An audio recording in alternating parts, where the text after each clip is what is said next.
Sådan har det ikke altid været.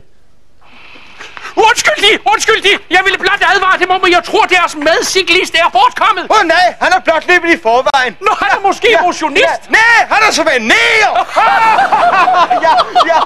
Må jeg spørge dem om, tror de nogensinde, at videnskaben når så langt, at man bruger kroppen som en slags reservedelslager? Ja, det er da en aldeles pragtfuld idé. Så kunne han gå omkring med en anden persons indvolde, og slet ikke selv få mavepine. Nej, jeg mener nu mere. Tror de, man kunne finde på at donere et organ fra en krop og over i en anden persons krop? Nej, det lyder frygtelig risikabelt. Så kunne han få denne Simon Spises lever og gå rundt resten af sine dage, beruset som en hane.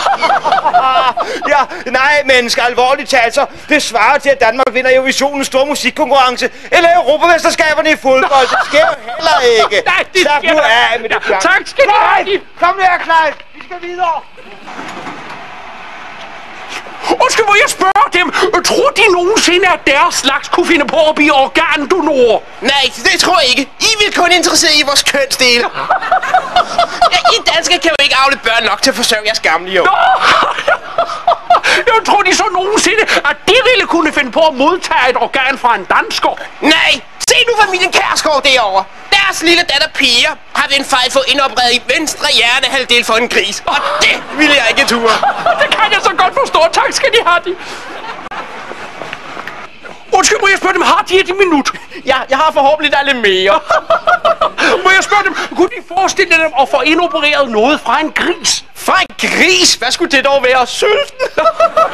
Nej, altså, jeg tror de, at man kunne finde på at erstatte det menneskelige hjerte med hjertet fra en gris. Nej, ved du hvad, nu må jeg virkelig bede om min himmelblå. Skulle man så gå rundt og sige, ja goddag, jeg hedder så ikke en fest, de holder. Morgenskruet. Nej, det kan jeg ikke forestille mig. Nej, tak skal de have, de.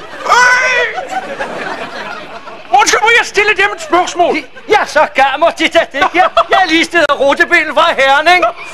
Det var da heldigt. Ja. Lad mig spørge dem om, ville de afgive deres hjerte, hvis de en dag blev erklæret hjernedød? Hjernedød? Så står der par til spørgsmål.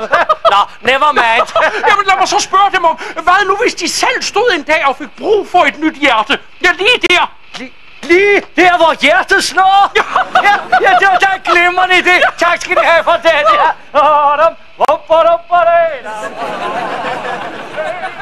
Undskyld, må jeg spørge dem om noget? Ja, hvis det går lidt kvikt, jeg er på vej hen for at handle bismarcksklumper til mine nevøer. Det var dejligt. Må jeg spørge dem, hvis det var muligt, ville de så give et organ til en værdig trængende? Mit organ? Ja, det skulle da så være til julefrokost, ikke sandt? Men tror de ikke, at det er betænkeligt, hvis mennesker begynder at lege Gud? Nej. Tag nu blot Dr. Mengele. Han havde så mange friske idéer. Ja, dem kunne vi sikkert få brug for en dag. Ja, det er selvfølgelig rigtigt. Men hvad nu, hvis folk ikke er villige til at afgive deres indvolde?